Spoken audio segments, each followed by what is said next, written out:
तो पुण्याचा युवा फिरकीचा जादूगर रोहन खरात यांना आपण पाहतोय. भले पाहूया. ओहो हो, पहिलाच बॉल गरकन वळतोय.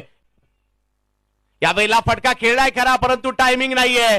फिरकीच्या जादूगाराच्या जाळ्यामध्ये विकेट आली आहे. रोहन खरात, पिंपरी चिंचवडचा फिरकीचा आणि पुण्याचा फिरकीचा जादूगार. ओहो, हा बॉल एवढा टर्न झाला की अगदी अहो हो, यावेळेला बबलू पाटिल.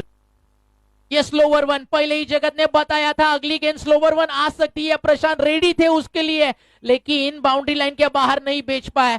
ट्रॉफी में रोहन खरात ने एक अच्छे गेंदबाज है, फ्लाइट देना बाकी है. ये गेंद भी जाती हुई कीपर के हाथ में और अभी तक मैच अच्छा घट रहा है. मैच अच्छी गेंद डाली थी, टिप्पा खाने के बाद अंदर आती हुई रोहन खरात.